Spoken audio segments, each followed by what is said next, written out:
Well known throughout Victoria County is Fire Marshal Ron Prey. A fire marshal's job is very physically demanding, and at 560 pounds, the weight was having a very serious impact on his duties, to the extent that he could not even walk very far before becoming exhausted. Because of this, he decided to consult his doctor and discuss his concerns. It was a good thing he did, because his visit turned out to be quite serious. I was pre-diabetic, and I was getting on the verge of being a diabetic. And I also had some cholesterol, high cholesterol issues. Was starting to have the early signs of congestive heart failure. The doctors were so concerned that they strongly suggested Ron to investigate some sort of weight loss surgery procedure, because it was getting to a point that his life now depended on it. About mid-July, I ended up having a doctor's appointment with Dr. McDaniel at Better Life Bariatrics, and talking about all these issues that I was having. And he put me on a very strict diet for about 3 weeks. And then at that point, that was a surgery prep, so to speak. And I started losing weight very rapidly then, and then I had the surgery, and I've continued to lose weight since then.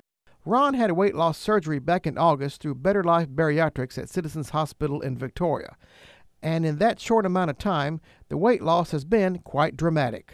You know, before, this is where my belt was. Yeah. Right here. And then I actually had to poke 2 more holes in it.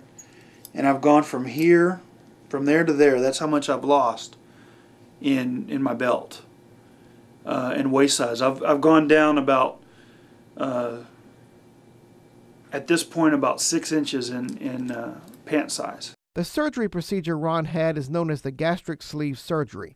It is called sleeve because the stomach is reduced to 25% of its original size.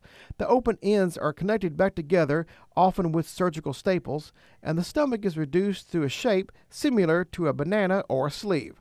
So once completed, the stomach holds less volume.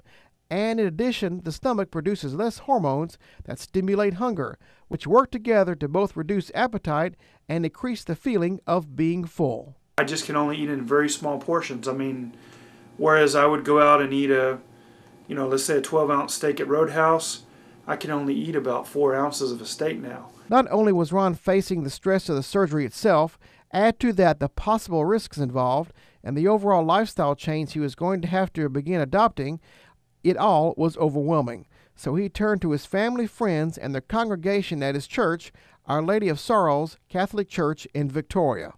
We've prayed for him. We continue to pray for him. I'm following his progress on Facebook, and it's just amazing to watch his progress. He sounds like a new person. So many were concerned that it inspired Ron to use social media tools such as Facebook and YouTube to keep his many family and friends throughout the country informed, but to also help and inspire other members of the law enforcement, fire, and EMS community that may be in a similar situation, that they can step forward and make that decision, and that someone cares.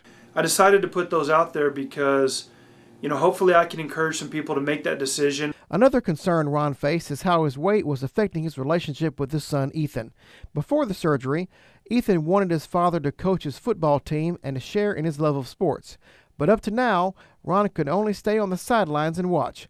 But now that the reduction in weight has begun, Ron and Ethan can now enjoy the big game together. He actually got out of his car for once, and he was helping me saying hit, run, encouraging me. I'm really proud of him. This is Trey Mining reporting for your Hometown News.